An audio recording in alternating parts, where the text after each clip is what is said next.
It's an exciting time to be the owner of a fertile penis or a lawmaker from Missouri, because what happens inside of a uterus is finally our business. Sort of, or it will be, with new ground being broken in the field of male birth control. Trials on a new male contraceptive injection have turned up a 96% success rating, meaning that in the near future, men will have the opportunity to take a more proactive role in avoiding unplanned pregnancy. Despite the positive results, however, the trial had to be shut down after 20 of the 320 men dropped out due to mood swings and other various side effects. Negative side effects have been an accepted part of hormonal contraceptions for as long as they've existed, and the double standard has pissed a lot of people off, for good reason. Since these new responsibilities are coming our way, I think it's a good time for men to open up the discussion of what birth control and its effects will mean for us and the people around us. Last week, my partner showed me some of the paperwork that came along with her form of birth control, the combined pill.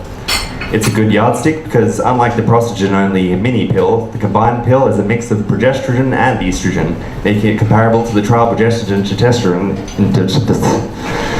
It's two things that have been put in the one pill. I don't think the salon's going to let me read 7 pages of medical disclaimer, so I'll give you a greatest hits compilation instead. Side effects include headaches, mood changes, nausea, hot flushes, breast pain, pelvic pain, pain during intercourse, regular but scanty periods, hair loss, increased sweating, contact lens intolerance, spasm of the uterus. I hate that one. Irritability, breast lump, vaginal smell, and depression. Combine this with a significantly increased risk of blood clots, liver tumours, and breast cancer. And perhaps some of the bitterness that surrounds this debate becomes a little more contextualised. Let's return to the study for a bit. The odds of failure of this male pill are 1 in 25, which is 4 times better than the odds on last year's Melbourne Cup winner. It doesn't quite compete with the condom for efficacy, but it also doesn't carry the risks of incorrect storage/usage. Reversal rates are good, and most of the side effects are mood-related, which I'd say are significantly better to spasm of the uterus related.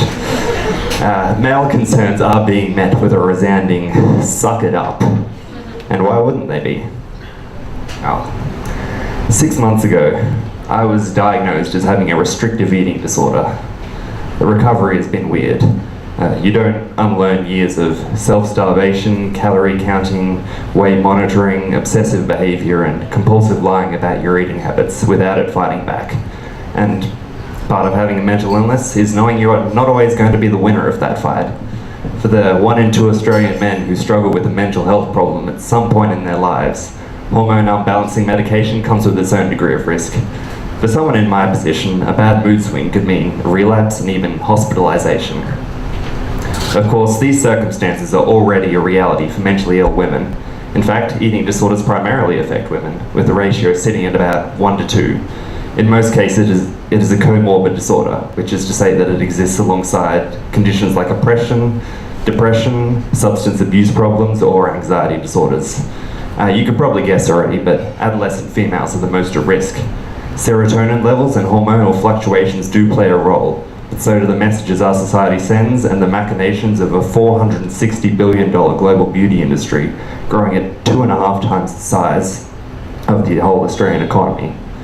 Anorexia has a crude mortality rate of 5% per decade, which is the highest kill count of any psychiatric disorder.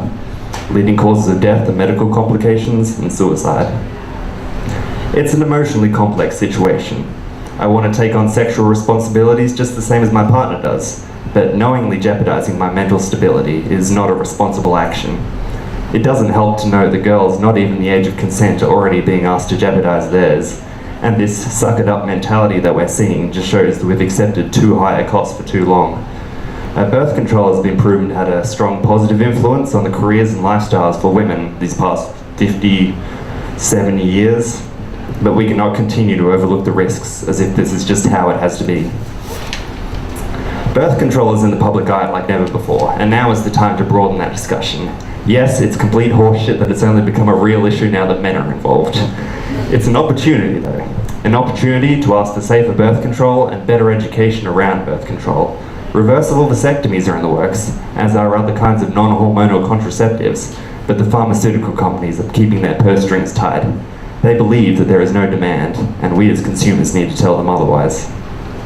Birth control will continue to be a part of our lives for as long as children continue to be loud, disgusting hellspawn, and I will be keeping an eye out in future for more as it develops. I'm fortunate in that people with eating disorders do have the hope of a full recovery, and maybe one day the male injection will be the contraceptive for me. The trial was a success, even if it did fall through, and we can look forward to even more progress and even more choice in the future. Thank you.